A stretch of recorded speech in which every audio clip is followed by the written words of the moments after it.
Kaip parinkti teritorijas agromiškininkystėje?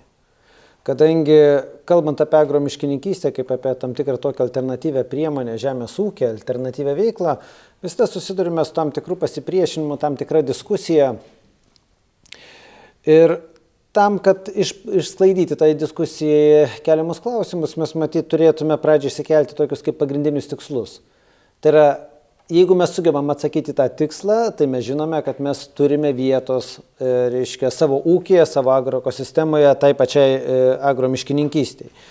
Taigi, iš principo, agromiškininkystės strateginis tikslas – tai agroekosistemos tvarumo užtikrinimas, išsaugant žemės ūkio naudmenų našumą, palaikant sistemos rentabilumą bei ekologinių kompensacijų funkcijų patikimumą.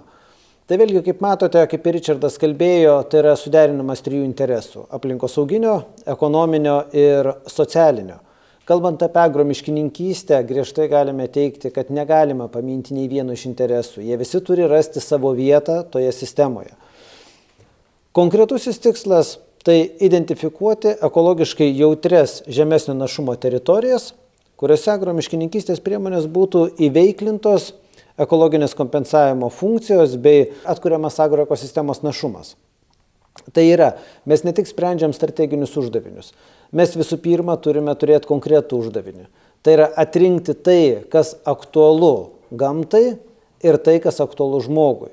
Ir pasistengti miškininkystės priemonės sutelkti ten, kad kaip tik galėtume produkuoti papildomą ekonominę naudą, spręsti socialinius klausimus ir tuo pačiu išlaikyti tą tradicinį ekonominį naudingumą. Taigi, kai mes kalbame apie agromiškininkystę, mes automatiškai paliečiame tokius du terminus. Tai yra agrosistema ir agroekosistema. Agrosistema tai yra žemės ūkio veiklos priemonių visuma, kurią mes taikome konkrečioje ekosistemoje. Tai yra teritorijoje pasižyminčioje konkrečių reljefų, dirvožemio savybėmis, ne tik tam tikrų našumų, bet lygiai taip pat ir tam tikromis problemomis. Todėl, kada mes kalbam apie agromiškininkystę, mes neturėtume jos kaip priemonės, kaip agro tam tikros sistemos atsieti nuo ekosistemos. Tai turėtų persipinti tarpusavyje ir kiekvienos agroekosistemos atveju, kiekvienos ekosistemos atveju būtų pritaikomos konkrečios tai sistemai tinkamos priemonės. Tam, kad tas priemonės parinktume, vėlgi mes turime pradėti nuo kažkokios idėjos, koks yra mūsų esminis tikslas. Jeigu mes neturime idėjos, ant kurios kabiname pačią priemonę, tada tampa labai sudėtingai gyvendinti.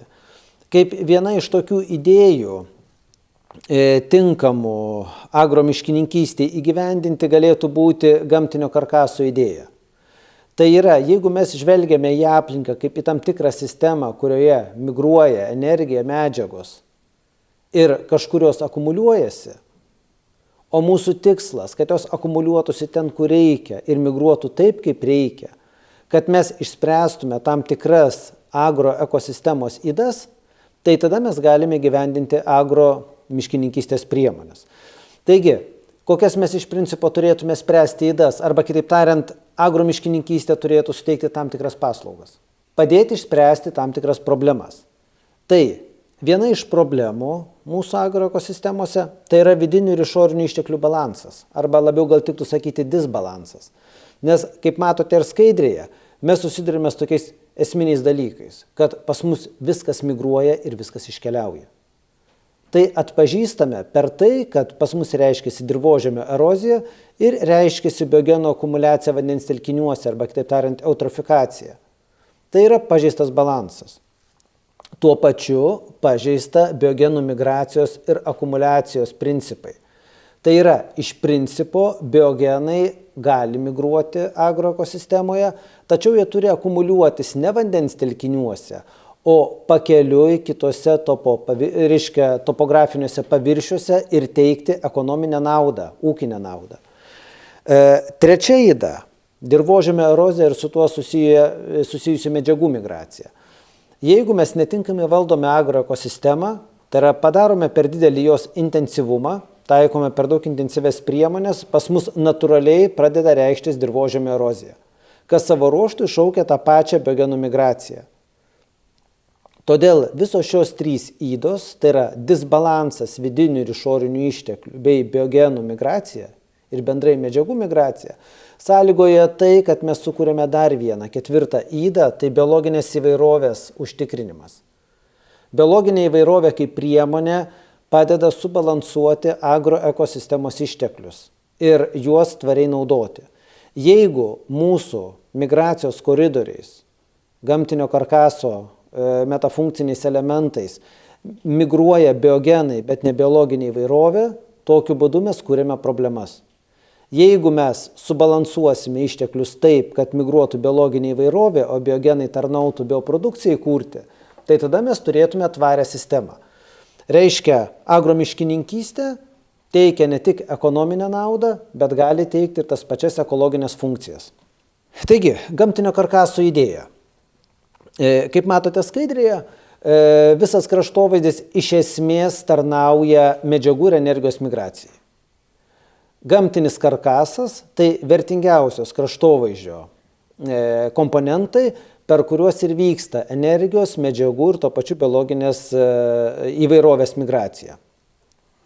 Kiekviena teritorija, kiekviena ekosistema pasižymi specifiniu gamtinio karkaso išdėstymu, nors funkcijas turi atlikti tas pačias.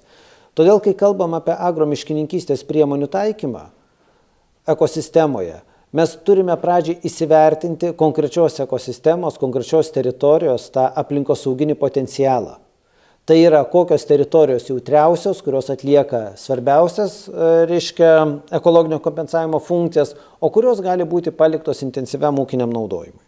Taigi, kaip pavyzdį galim paimti vieną iš savivaldybių, čia berods Kelmės savivaldybės situacija panaudota. Tai ir atkreipkite dėmesį, kad pati teritorija pasižymi labai dideliu nevienalytiškumu. Mes matome ir kalvotas aukštumas, ir banguotas plynaukštis, matome slėnius, taip pat matome molingas žemumas. Kiekviena iš šitų teritorijų ji pasižymi skirtingų pobūdžių. Aukštumos yra jautresnės erozijai, žemumos nejautrios erozijai. Aukštumose mes prarandame organinę anglį, tuo tarpu žemumose ta organinė anglis pas mus kaip tik akumuliuojasi. Kitaip tariant, kaip matote skaidrėje, pas mus netolygiai pasiskirsto tų pačių dirvožemių našumas ir tas pats problematiškumas. Kaip matot, aukštumose mes turime po intensyvaus žemės ūkio stipriai sumažėjusi organinės anglies kiekį, kuris kai kuriuose vietose neviršia net 2 procentų, nors Lietuvoje laikoma, kad tokia minimali optimali riba tvariam dirvožemiui tai yra ne mažiau kaip 2 procentai organinės anglies. O kaip matote skaidrėje, žemumose mes turime didesnius organinės anglies kiekius, tiesa, čia lemia gamtinės sąlygos, didesnis drėgmės kiekis, tačiau aukštumose mes kaip tik turime labai nedidelės organinės anglies atsargas, kas savo ruožtų liudija apie tai, kad dirvožemiai yra problematiški. Ir į tos pačius dirvožemius mes galim vėl pažvelgti per tą pačią erozijos prizmę.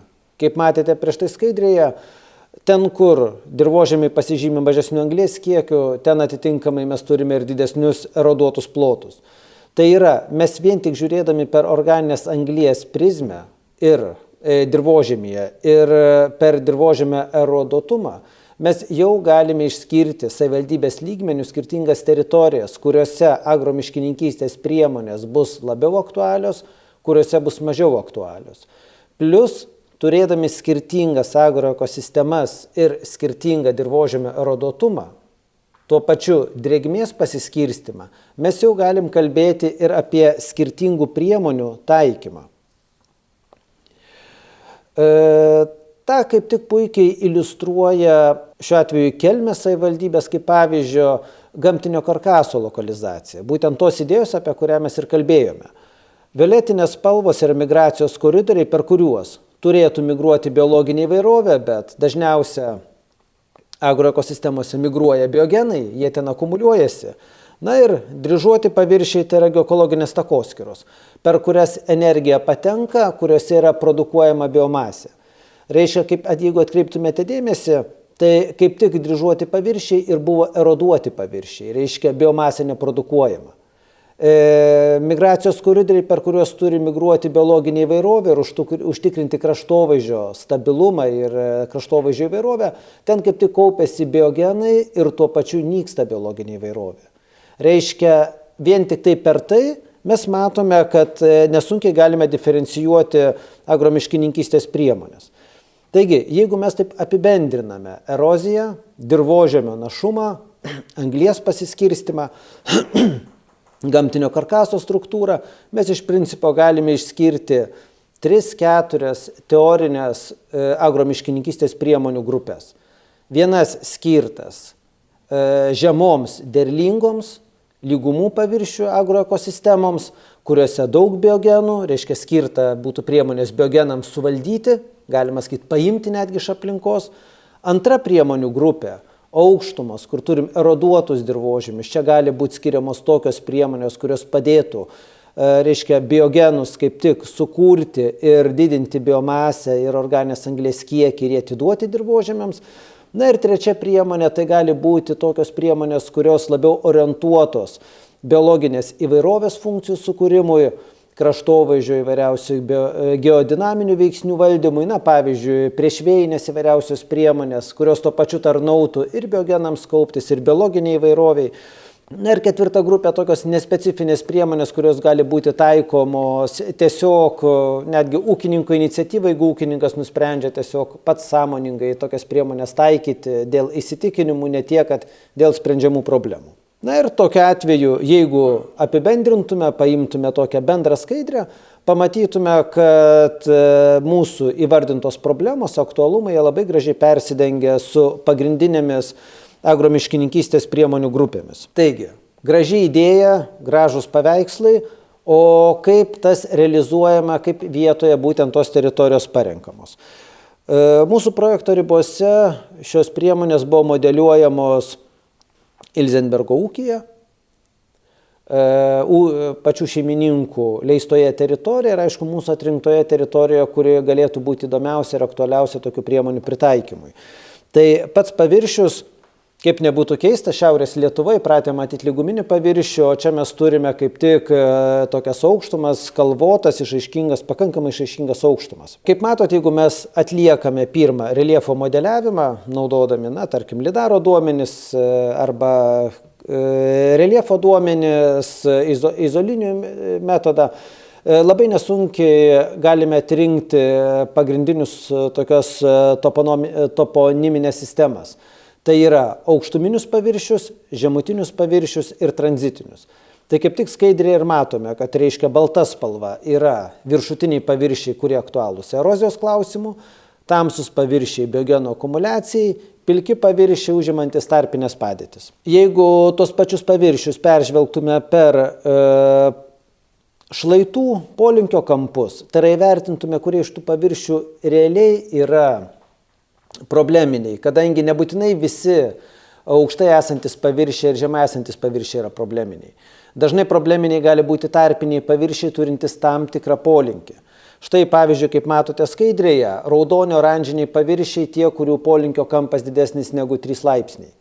Reiškia paviršiai, kurie pirmo prioriteto turėtų būti taikomi agromiškininkystėje, kadangi juose arti negalime.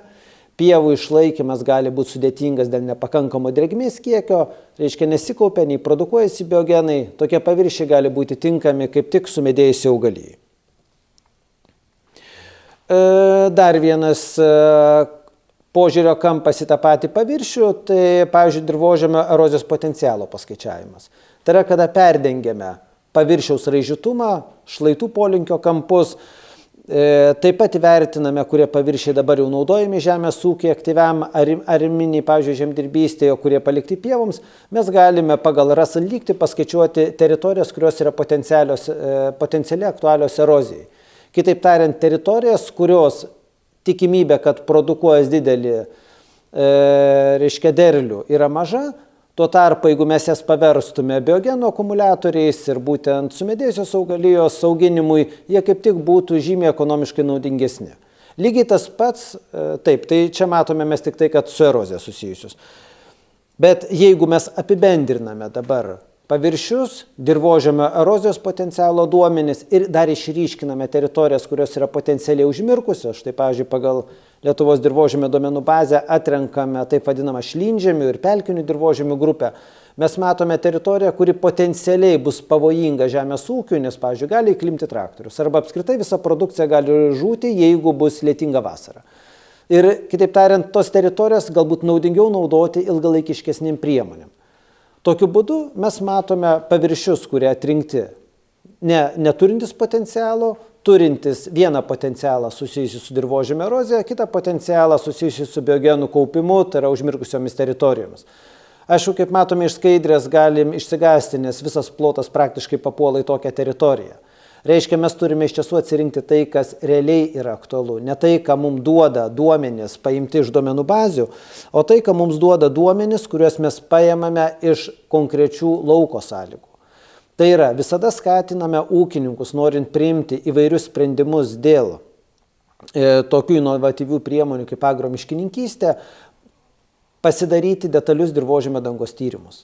Ir ten, kur mes matome potencialias erozijos rizikas, mes galime įsivertinę pamatyti, kad realiai ta potenciali erozija kai kur gali būti pakankamai menka, o tik tai atskiruose vietose mes turėsime tikrai erozijos netgi veikiamus plotus. Ir tokiu būdu, jeigu mes atrenkame tos duomenis, mes gauname, kad pas mus iš principo teritorijoje dominuoja į užmirkimą linkusios teritorijos ir tai logiška, jeigu mes turime reiškia kalvotą raižytą reljefą ir turime nedidelės teritorijas, kuriuose yra didelė erozijos rizika, eroduotų dirvožemių plotai, kuriuose realiai, galbūt istoriškai taikyta intensyvi žemdirbystė, reiškia mes realiai atrenkame tas teritorijas, kurios ūkinių požiūrių mums nenaudingos produkuoti tokiam derliui, pavyzdžiui, kaip grūdiniam kultūrom, ar ten, tarkim, kad ir tom pačiom aliejiniam, ar rapsui ir panašiai.